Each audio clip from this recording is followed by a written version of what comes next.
Ayun, magandang hapon. Linggo pa rin po, ika-26 sa buwan ng Abril, 2026. Oras po natin ay alas 2:50 na ng hapon. Ayan, kasalukuyan, nandito po tayo ngayon sa Maharlika Highway. Particular dito po tayo nag-start sa may dulo ng Tunasan, papunta po ng United San Pedro boundary. Ito, i-update po natin itong PNR and SCR San Pedro area package, contract package S05. Yan. Bumabatangal. According po yan sa, alinsunod po yan sa request ni Sir Alberto Buyo. Yan. 5605. Ayan, yung request niya. Sabi niya, lagi daw siyang sumusubaybay sa ating mga vlog. Pakipuntahan daw yung San Pedro area. Ayun. Since tayo po ay pauwi ng Laguna talaga, no? Yan, nandito na po tayo sa traffic light ng Pilipinas May Pure Gold. Tapos, Mabini Street. Kakaliwa muna tayo dito, mga bossing. Yan sa may papasok na yan. Tingnan natin doon. Mag-iisang buwan na rin naman po yung huling update natin dito, kaya total pauwi rin naman tayo. Eh di ba, segue na natin to. Maaga-aga tayong binitawan ni Amo kasi Sunday naman ngayon. Ayan, magandang hapon po muli sa ating mga taga-subaybay. Sana ay pagtyagaan nyo itong ating video, ating vlog, no? Ayan. 5 seconds. Okay, dito muna tayo sa A Mabini Street kasi dito siya tatawid. Banda-banda riyan ng konti. Binabati rin po natin ng magandang araw at maligayang panunood si Sir Gerald Sionson. Ayan. Suki natin to eh. Saka siya madalas kasi nagbibigay ng mga info sa atin. Tulad dito, silipin muna natin dito bago natin sa ikutan. Yung po kasing huling vlog natin dito, sabi ko, bakit walang pierheads? Itong mga to. Ayan, sabi niya, marami siyang tinuran na mga pangalan. Meron siyang hammerheads na sinasabi, zero. Ayan, nilalagay ko lang po sa screen kasi mga 4 or 5 term yata yung ginamit niya. At pinaka-compare heads na rin daw po niya yan. Oo. Ito, mayroon siyang papaganon, kakaiba, no? Kasi dito po ay balance cantilever bridge ang ilalagay kasi yung distance niya according doon sa drawing sa pinakikita ni Sir Cyber hanggang dito ay 90 meters po yan. Oo. From poste to poste na yan, medyo malayo-layo siya. Something like that. Saka dun po sa tulay.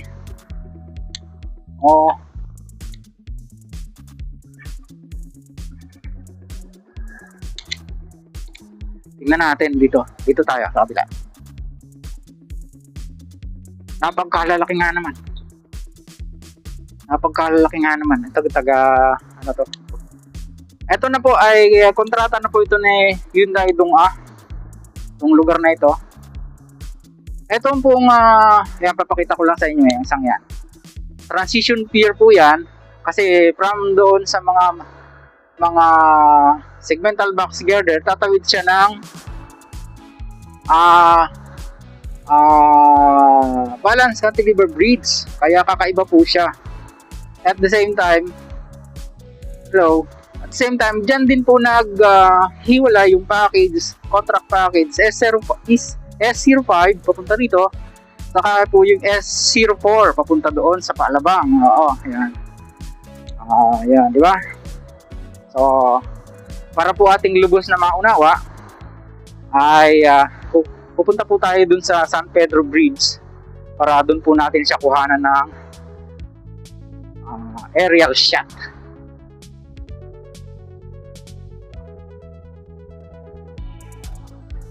Manatili pong nakaantabay mga kabayan.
Ayun na. Napalibot na natin yung ating drone dyan. Nakita nyo naman. Ayan, ang lalaki talaga ng pagkakaposte niya. Yung sabi ni Sir Gerald, yan na rin yung pinaka-pier heads niya. Oo, kasi, di ba, yung iba, maliit ang poste, tapos naglalagay na lang na parang ganon yung pinaka-pier heads niya. Ito, diretso na siya. Kasi nga dito po, balance cantilever bridge. Hanggang makatawid dito sa tulay, ang ilalagay po dito. Yan, dyan naman nakaparallel yan dyan sa grid. Sa linya ng grid, ano. Tapos dito po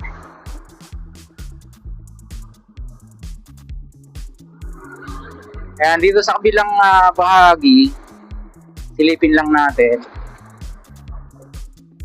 May mga file caps na rin po. Yun, kung tama pagkakaalaala ko, yun yung may mga butas-butas kwadradong yun. Yan nakikita nyo sa drone na yan. Yan po. Yan po yung dating istasyon, no? Ayan. Diba? So, inuna doon, unti-unti yan papunta rito. So, maganda na nga naman yung development dito sa San Pedro so far. Tapos, sa mga susunod na panahon po, ay pupuntahan naman natin yung iba't ibang bahagi pa uli, kagaya po ng ating ginagawa dati. Iniisa-isa po natin yan hanggang Kalamba. Samantala, hanggang dyan na lang po muna itong ating vlog na i-share sa inyo ngayong araw. At habol natin, binabati po pala natin si Boss J.R. Atienza. Pagaling ka, Brad. Nasa hospital po kasi siya ngayon. At na medyo hindi maganda yung kanyang health condition, ano, yan. Dalangin natin, isama natin sa panalangin sa Diyos na sana pagalingin siya.